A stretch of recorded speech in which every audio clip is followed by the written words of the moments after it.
Hello students, today we will see the topic constructor default argument in C++.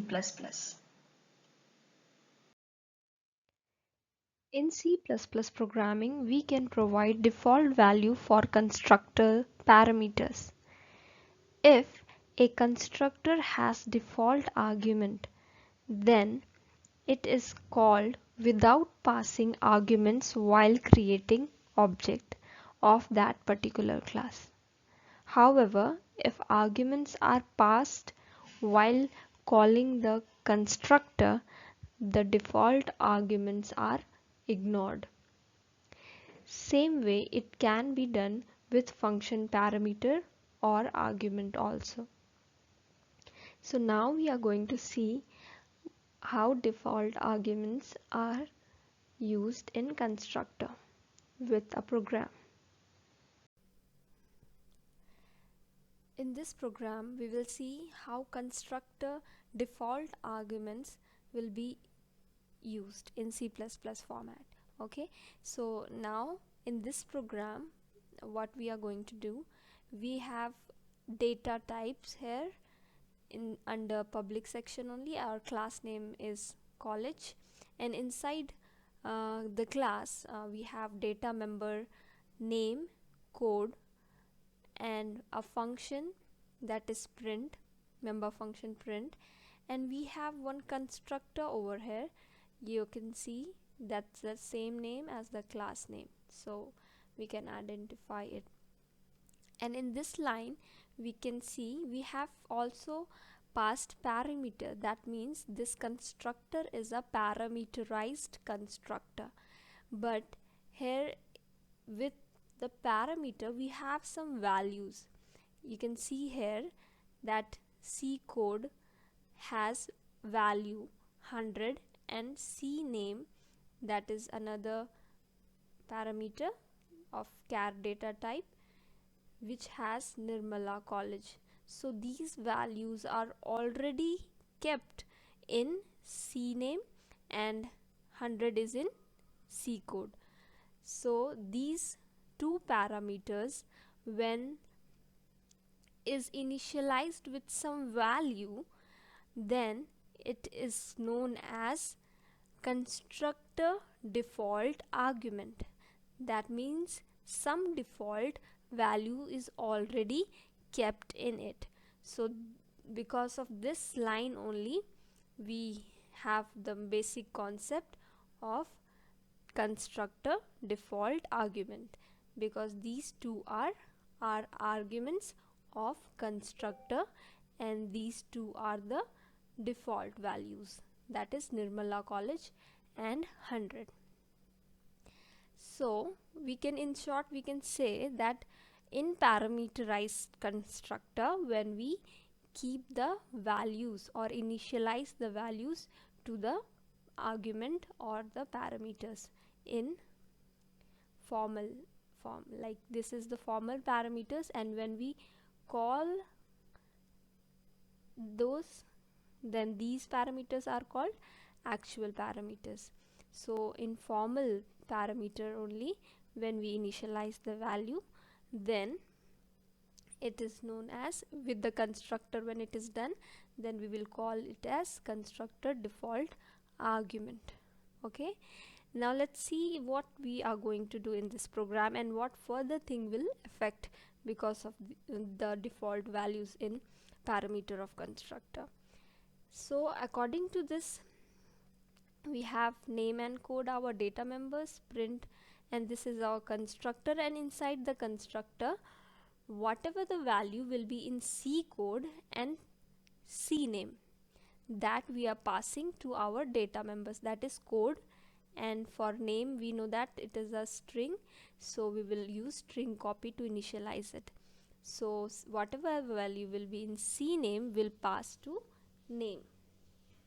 And now we have closed this constructor, and then this we have closed our class and semicolon, because we know that while closing a class we have to use semicolon. Now outside the class we have defined our print function. So print function we are using to print the values of college name and code. So what print it will print, it is in double quotation, that means it will print is as it is, that is college name colon, and then the name is our variable. To identify a variable, we know that there will be no double quotation, so name is a variable. Here also we have defined it. So whatever value will be in name, if it will be Nirmala College, then it will print Nirmala College, and same way code colon, and whatever value will be in code will be printed. Okay, and then we know that it will move to next line and then print the further statements. All right, so in print function we have defined these cout statements are we have used cout object, that means these will be printed. Then we can see college, that which is our class name, so we are creating object here. This is our class name college, and then obj, that means object is created. Whatever we will write after class name, object will be created. And here no parameter is passed with the object, that means we will call the constructor, and because we are using here default values for the parameter of constructor, so when we will create this object, this section will be executed, this constructor will be called.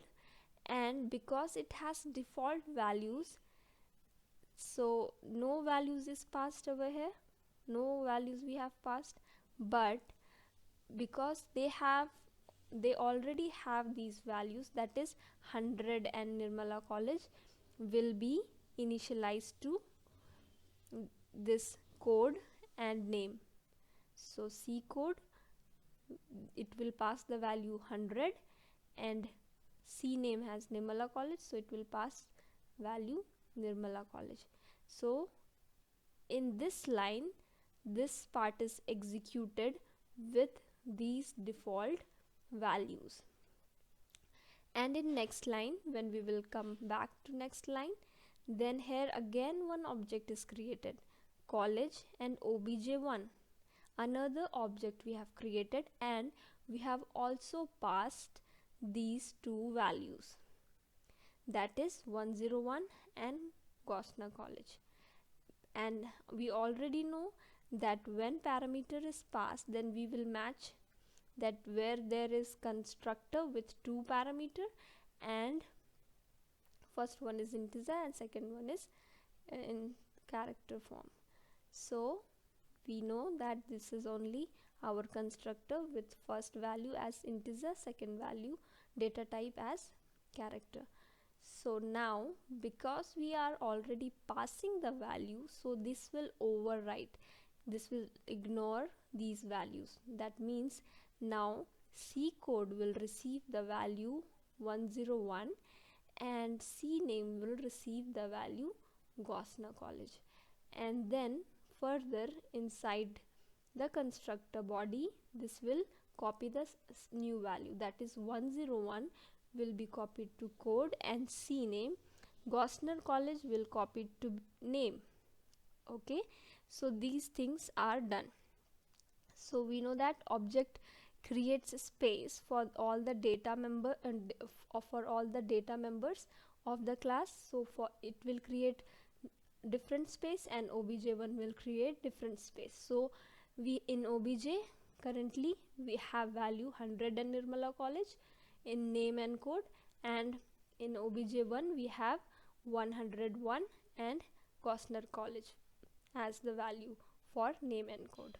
Now when we will call obj1 dot print with obj1 object, then it will go to the print section, and print function body we will print college name colon and then name, because we know that we have called it through obj1. So in obj1 we know that name has Gosner College, so here what will be printed, Gosner College, and code colon Then code. In code, what we have in obj currently, that is 101. So 101 will be printed and then closed. Okay, so again we will return back to our main function to the next line. This again we are calling the print function using obj.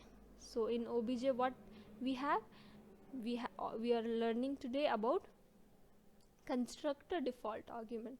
So we have learned today that when we in a program we have constructor with default argument, then when we will create an object without parameters, then these values which are in constructor default values for the parameters, that will be taken. Okay, so when we will call obj.print, then what will be executed? Print. For print function, again we will go to print and college name. So in obj, for obj name we have the value 100, and for code colon we have Nirmala College.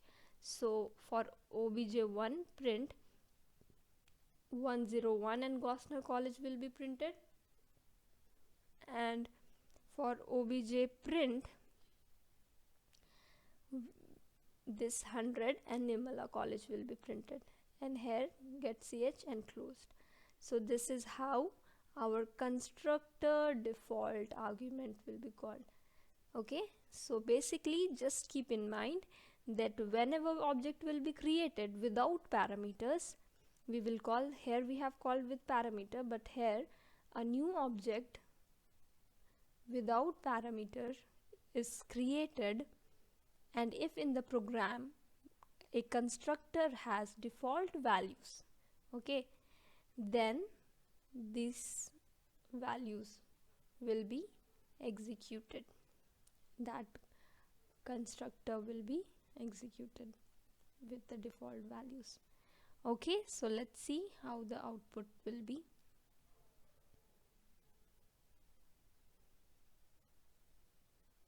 So see, the first value Gosner College and 101, and then the Nirmala College and 100, which was our default value.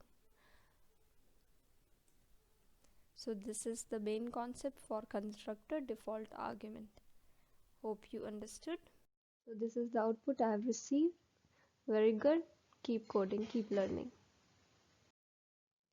Today's lab work: write a program to demonstrate the concept of constructor with default argument. Same what we did with two data members, that was name and code. You can take for student name and roll number and try to demonstrate the concept. Okay, thank you.